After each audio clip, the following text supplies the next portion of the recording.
নমস্কার সবাইকে, আপনারা দেখছেন career point YouTube channel. Thumbnail দেখেই আপনারা বুঝতে পেরেছেন যে আজকে আমি কী বিষয়ে আলোচনা করব। যে ঘাটাল লোকসভা কেন্দ্র পশ্চিমবঙ্গের 42টা লোকসভা আসনের মধ্যে অন্যতম গুরুত্বপূর্ণ লোকসভা কেন্দ্র কিন্তু ঘাটাল লোকসভা কেন্দ্র। সেই ঘাটাল লোকসভা কেন্দ্রে ভোট হতে চলেছে 25শে মে, অর্থাৎ ষষ্ঠ দফা নির্বাচনে। বাংলার যে 8টি কেন্দ্রে ভোট হতে চলেছে তার মধ্যে কিন্তু ঘাটাল লোকসভা অন্যতম একটি গুরুত্বপূর্ণ লোকসভা। সো সেইখানে কে জিতবে এই নিয়ে কিন্তু টুডের একটা নিউজ আপডেট আপনাদের সামনে রাখছি। যে ঘাটাল লোকসভা কেন্দ্র, Ghatal nested West Midnapur district, West Bengal boasts rich history and vibrant culture tapestry. Initially the part of the Hooghly district, it was transferred to the Midnapur district 1872.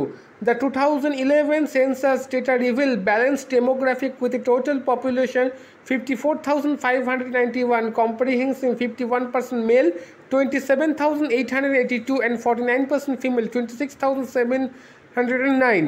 So এখানে কিন্তু 2011 কম্পিটিশন অনুসারে কিন্তু 54,591টা total population, সেখানে কিন্তু 51% পুরুষ এবং 49% মহিলা রয়েছে। Ghatal Lok Sabha constituency emerging post electoral delimitation West Bengal which dissolve Panskura Lok Sabha seat stand vital parliamentary area within the India legislative framework in East Midnapur reflecting the geographical display. So the electoral landscape Ghatal has been marked significant contest in the 2019 general election. Trinamool Congress Deepak Adhikari Dev clinched seat 7,17,959 vote, outback Bharatiya Janata Party Bharati Ghosh who secured 6,09,986 votes. The Communist Party of India Tapan Ganguly who garnered 97,062 votes. So এখানে কিন্তু 2019 সালের অনুসারে কিন্তু দীপক অধিকারী দেব জিতেছিল। সে তার প্রাপ্ত vote 7,17,959 vote, এবং second হয়েছিল কিন্তু ভারতীয় জনতা পার্টি ভারতী ঘোষ, সে পেয়েছিল কিন্তু 6,09,986 ভোট। সো এখানে যে পুরো এখানে কিন্তু গ্রাফিক্যাল এখানে বলে দেওয়া রয়েছে। এখানে কিন্তু এইবার দীপক অধিকারী দেব AITC অর্থাৎ অল ইন্ডিয়া তৃণমূল কংগ্রেস থেকে দাঁড়াচ্ছে, এবং হিরণময় চট্টোপাধ্যায় হিরণ তিনিও কিন্তু অভিনেতা তথা এখন খড়গপুরের বিধায়ক, তিনি কিন্তু ভারতীয় জনতা পার্টি থেকে ভোট লড়ছেন। এখানে তারপরে কিন্তু CPI communist party of India থেকে তপন গাঙ্গুলি দাঁড়িয়েছে। সৌমেন মাদ্রাজি কিন্তু বহুজন সমাজবাদী পার্টি থেকে, দীনেশ মৈকাপ SUCI, গোপাল মণ্ডল IND সাহেব চৌধুরী এবং নোটা।